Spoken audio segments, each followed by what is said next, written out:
नाशकात साजरा होता काय? सर्वप्रथम आमच्या वर्धापन दिनाच्या सर्व महाराष्ट्र सैनिकांना जे आज नाशिकमध्ये येऊ शकले नाहीत त्यांना तुमच्या माध्यमातून वर्धापन दिनाच्या शुभेच्छा। आज नाशिकमध्ये वर्धापन दिन साजरा होतोय। नाशिक हा मनसेचा पहिल्या दिवसापासून बालेकिल्ला राहिलेला आहे आणि आम्हाला पूर्ण खात्री आहे की भविष्यात देखील नाशिक हा मनसेचा बालेकिल्ला असेल। मागच्या वर्ष दीड वर्षात ज्या काही संपूर्ण महाराष्ट्रात घडामोडी झाल्या त्यात जसं महाराष्ट्रातल्या विविध भागातली लोक नाराज आहेत तसे नाशिककरही नाराज असतील आणि मागच्या निवडणुकीला महानगरपालिकेच्या निवडणुकीला देवेंद्रजींनी जो शब्द दिला होता नाशिककरांना की मी नाशिककरांना दत्तक घेईन, सो नाशिककरांनी दत्तक देऊन पाहिलं, कुठल्याच प्रकारचा बदल झाला नाही। आज जर तुम्ही नाशिकमध्ये फिराल तर अनेक जण म्हणतात की जे राज ठाकरेंनी केलं नाशिकात ते इतर कोणीही कुठलाही नेता करू शकला नाही। आजही राजसाहेबांनी केलेलेच प्रोजेक्ट नाशिकमध्ये उठून दिसतात किंवा प्रचाराचे मुद्दे असतात। तो मला पूर्ण खात्री। अमृत नोनी आर्थो प्लस ये एक प्रूवन फॉर्मूला है। इसमें मौजूद नोनी फल के गुण और आयुर्वेदिक जड़ी बूटियां शरीर को जरूरी पोषक तत्व देने के साथ साथ हड्डियों और जोड़ों के घिसने, उनमें होने वाले सूजन और दर्द को रोकने में मदद करता है। दर्द मुक्त जीवन के लिए अमृत नोनी आर्थो प्लस। ये की नाशिक हा मनसेचा बालेकिल्ला होता आणि भविष्यात देखील राहील।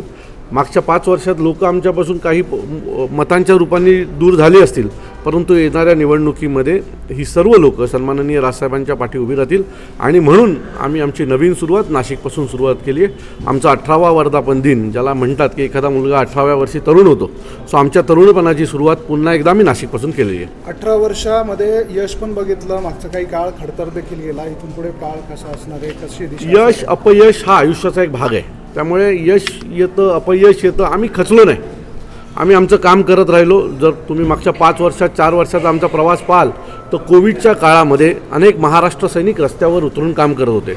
आम्ही या कोविडच्या दरम्यान लोकसेवा करताना आमचे अनेक महाराष्ट्र सैनिक गमावले, लोकांची सेवा करताना अनेकांना स्वतःचा जीव गमवावा लागला। सो आम्ही कधीही थांबलो नाही।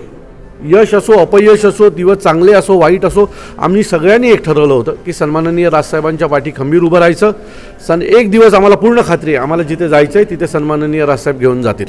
जिथे जायचं आहे तिथे जाय असं तुम्ही म्हणताय। काही वेळापूर्वी तुमच्या जे सत्तेच्या दिशेनं वाटचाल असेल आणि गेल्या काळामध्ये युती संदर्भात सुद्धा चर्चा रंगताना पाहिलं। मी तुम्हाला म्हणतो की मागच्या 18 वर्षापासून प्रत्येकाला जो राजकारणात काम करतो त्याला सत्तेमध्ये जाण्याची इच्छा असते। सो 18 वर्ष झाली आम्ही प्रयत्न करतो आहे। आमचे अनेक आमदार निवडून आले, आमचे नगरसेवक निवडून आले, आमचे महापौर निवडून आले। मागच्या 5-7 वर्षात आम्ही एक वाईट काळ पाहिला। सो आता त्याच्यानंतर उगवणारा सूर्य हा मनसेचा असेल। हे बघा, युती आघाडी याच्या बाबतीतला निर्णय हे सन्माननीय राजसाहेब घेतात आमच्या पक्षामध्ये।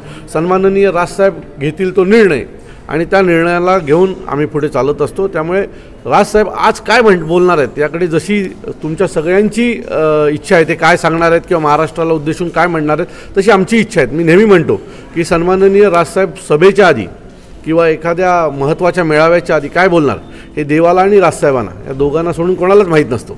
जशी तुमची इच्छा आज राजसाहेब काय बोलणार आहेत, काय पुढचा मार्ग आम्हाला सांगणार आहेत, तसं जशी तुमची इच्छा आहे तशी आमची इच्छा आहे की आज साहेब काय बोलतील।